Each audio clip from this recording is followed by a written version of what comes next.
আসুক, শর্ট করে ঢুকবে, আমরাও শর্ট করে ধরবো, শর্ট করে আর একেবারে আয়না ঘরে লাগিয়ে দেবো। আমি 10 দিন ছিলাম মাত্র, এই আমার জীবন অতিষ্ঠ হয়ে গিয়েছিল। আর ব্যারিস্টার আরমান 8 বছর।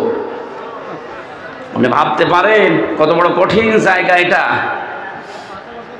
মুফতি ফখরুল ইসলাম আমার সাথে ছিল জেলখানায়। উনি বলছিল আমার যখন আয়না ঘরে নিয়ে যায়, মাটির নিচে এই পায়ের ভেতর দিয়ে হাত উপর দিয়ে দিয়ে সামনে যে রডের বেড়া দেওয়া আছে, এই রডের সাথে দিয়ে হাত তালা লাগিয়ে দিত।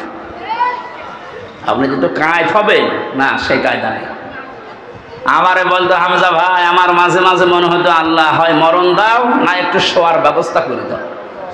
এই যে শুয়ে থাকা, এটা যে কত বড় নিয়ামত আল্লাহ, আমি ওই কতদিনে টের পেয়েছি। হাত যদি শুধু বেঁধে রাখতাম তাও তো ঘুমানো যায়।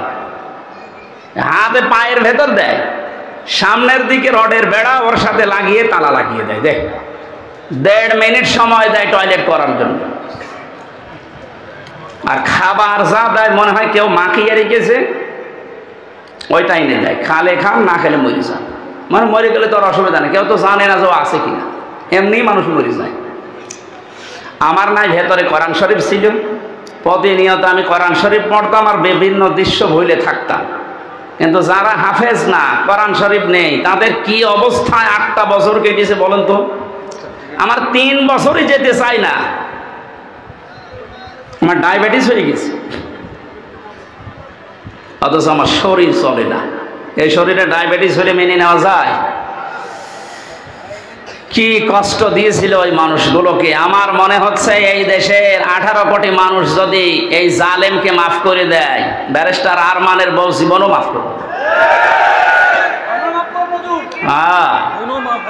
আপনারা করে দেন আপনাদের বউমা, আমাদের বউ, আমার বউ তো মাফ করবে না। কারণ 3 বছর আপনি তার থেকে কি অবস্থায় রাখলেন আমারে।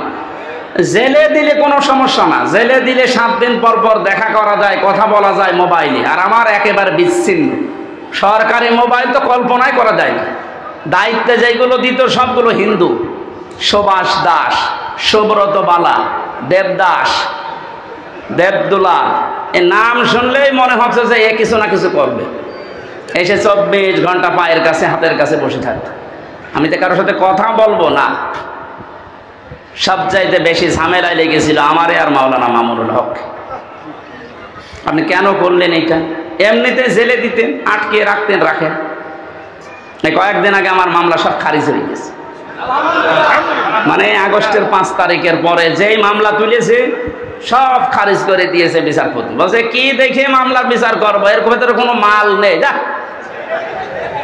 আমি বলতে গেলাম যে বিচারপতি, এ 3 বছর তো আপনার কাছেই ছিল, তখন তো বলেননি যে কোনো মাল নেই, এখন বলছেন কোনো মাল নেই, কি দেখে বিচার করবো। উনি এইটাই বলতো যে হুজুর আমার হাত বাঁধা ছিল। কি ছিল?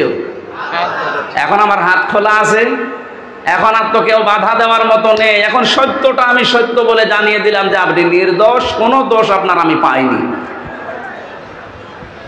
আমার মনে হয় এদেশে 1628টা চেয়ার যে আছে, শুধু একটা চেয়ারের হাত খোলা ছিল, আর বাকি 1627টা চেয়ারের হাত বাঁধা ছিল। যারা লাফাতো এই খাওয়া কাকু থেকে শুরু করে হাসাও মাহমুদ থেকে, প্রত্যেকটা খালি আন্দাজে চাপা পিটা।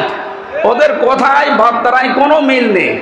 ওই একজনের শুধু হাত খোলা, উনি যা বলবে ওদের বলে আজকে এখন দিনে রাত 11টা 10 বাজে, ও যদি বলতো দিনের 11টা 10, এ জালেমের দোসরগুলো বলতো ঠিক আছে। এইরকম অবস্থায় পৌঁছিয়েছিল দেশটা।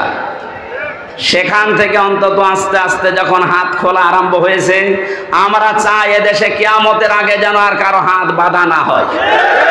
যে যেখানে আছে সব হাত খোলা থাকবে আবু সাইদের মতো। কথা বলেন ঠিক কিনা?